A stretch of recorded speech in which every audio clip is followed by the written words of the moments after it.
Ézéchiel chapitre 2. Il me dit, Fils de l'homme, tiens-toi sur tes pieds et je te parlerai. Dès qu'il m'eut adressé ces mots, l'Esprit entra en moi et me fit tenir sur mes pieds, et j'entendis celui qui me parlait. Il me dit, Fils de l'homme, je t'envoie vers les enfants d'Israël, vers ces peuples rebelles qui se sont révoltés contre moi, eux et leurs pères ont péché contre moi, jusqu'au jour même où nous sommes. Ce sont des enfants à la face impudente et au cœur endurci, je t'envoie vers eux et tu leur diras. Ainsi parle le Seigneur l'Éternel.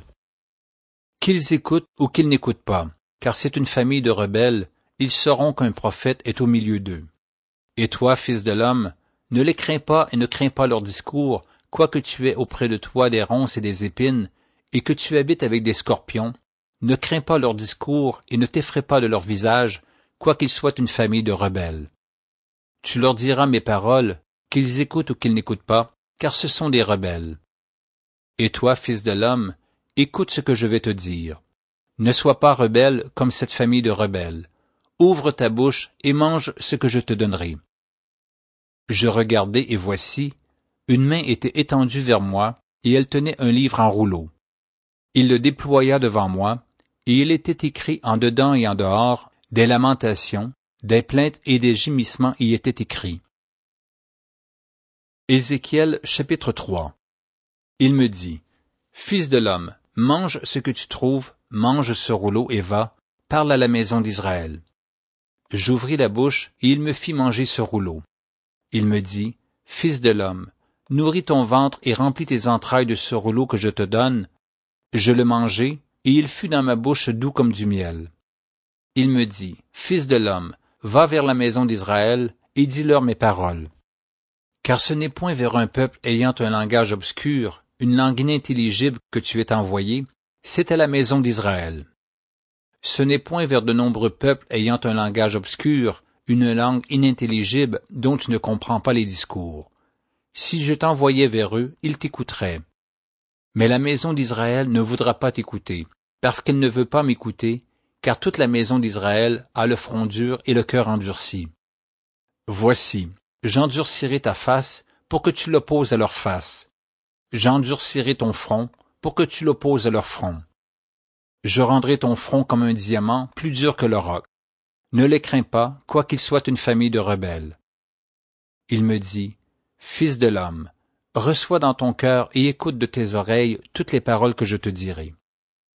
Va vers les captifs, vers les enfants de ton peuple, tu leur parleras, et, qu'ils écoutent ou qu'ils n'écoutent pas, tu leur diras. Ainsi parle le Seigneur l'Éternel. Et l'Esprit m'enleva, et j'entendis derrière moi le bruit d'un grand tumulte, béni soit la gloire de l'Éternel du lieu de sa demeure. J'entendis le bruit des ailes des animaux frappant l'une contre l'autre, le bruit des roues auprès d'eux, et le bruit d'un grand tumulte. L'Esprit m'enleva et m'emporta. J'allais, irrité et furieux, et la main de l'Éternel agissait sur moi avec puissance. J'arrivai à Tel Abib, vers les exilés qui demeuraient près du fleuve du Kébar, et dans le lieu où ils se trouvaient, là je restai 7 jours, stupéfait au milieu d'eux. Au bout de 7 jours, la parole de l'Éternel me fut adressée en ces mots. Fils de l'homme, je t'établis comme sentinelle sur la maison d'Israël. Tu écouteras la parole qui sortira de ma bouche, et tu les avertiras de ma part. Quand je dirai au méchant, tu mourras. Si tu ne l'avertis pas, si tu ne parles pas pour détourner le méchant de sa mauvaise voie et pour lui sauver la vie, ce méchant mourra dans son iniquité, et je te redemanderai son sang. Mais si tu avertis le méchant, et qu'il ne se détourne pas de sa méchanceté et de sa mauvaise voie, il mourra dans son iniquité, et toi, tu sauveras ton âme. Si un juste se détourne de sa justice et fait ce qui est mal, je mettrai un piège devant lui, et il mourra, parce que tu ne l'as pas averti, il mourra dans son péché, on ne parlera plus de la justice qu'il a pratiquée, et je te redemanderai son sang.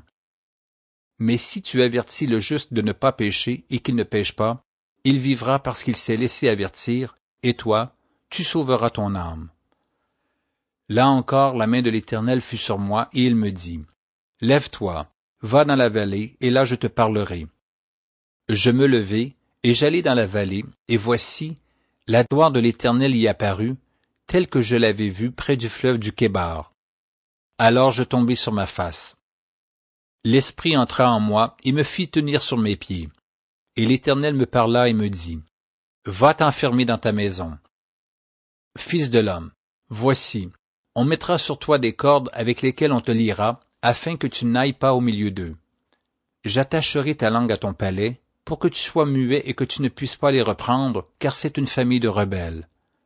Mais quand je te parlerai, j'ouvrirai ta bouche pour que tu leur dises, « Ainsi parle le Seigneur l'Éternel.